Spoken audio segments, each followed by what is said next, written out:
Ako šlo vajce na vandrovku. Za starých čias sa stalo, že šlo vajce na vandrovku. Ako tak ide na tú vandrovku, stretne ho vôl. Kdeže ty ideš? Pýta sa. Ja idem na vandrovku, odpovie vajce. Aj ja idem, budeme dvaja, povie vôl a šli ďalej. Stretli koňa. Kdeže idete? Ideme na vandrovku. Aj ja idem, budeme traja. Šli ďalej a stretli mačku. Aj tá šla s nimi, bolo ich 4. Zase šli ďalej a stretla ich kačka. Aj tá šla s nimi a bolo ich 5. Šli ďalej a stretli moriaka. Kdeže toľký idete? Ideme na vandrovku. Aj ja idem s vami, bude nás viac. A bolo ich 6. Šli ďalej, stretli raka. Aj ten šiel s nimi a tak ich bolo 7.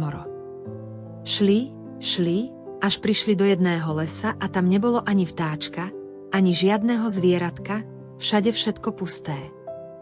Vandrovníci boli hladní, nebolo čoho do úst vložiť a noc sa blížila. I vraví vajce mačke. Ty máš dobré oči, choď hore na drevo a pozri, či niekde neuvidíš svetlo. Mačka sa hneď vydriapala na strom a keď bola hore, videla v diaľke chyšku a v nej svetielko. Chytro zliezla dolu a hovorí to ostatným. No už je dobre, tam pôjdeme a čo by tam aj čerti boli. Musia nám dať jesť, rieklo vajce a šli. Keď k chyške došli, vraví vajce koňovi, aby zabúchal na dvere. Kôň zabúchal a von vyšla stará baba. Čo tu chcete? Čo tu hľadáte?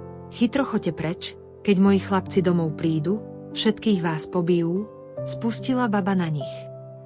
Ej, pobijú, nepobijú, len sa ty o nás netráp, ale daj nám jesť, povedalo vajce.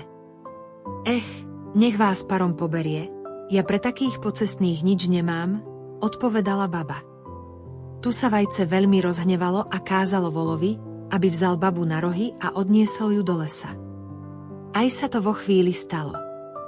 Vôl odniesol babu do lesa, hodil ju do jamy a pribehol naspäť. Tu ako do chyže vošli, počuli, že ide človek. Všetci sa ľakli, len vajce nie. Hneď rozkázalo, aby sa kôň za dvere postavil, vôl doprostred izby, mačka, aby vliezla na ohnisko, moriak na policu, kačica pod lavicu, rak musel vliezť do kanvice s vodou a keď už bol každý na mieste, zhasilo vajce svetlo a zahrabalo sa do pahreby. Obyvatelia tej chyšky boli zbojníci. 2 prišli domov, 3 zostali na zboji. Zadivili sa, že v chyži nesvieti a že im baba nejde otvoriť. Čo, azda zaspala? Hovorí jeden. No veď ju zobudím, riekol druhý a vošiel do dverí. Ale tu kôň zadkom vyhodil, až zbojník odletel. Kýto čert? Zvolá zbojník a skočí do izby.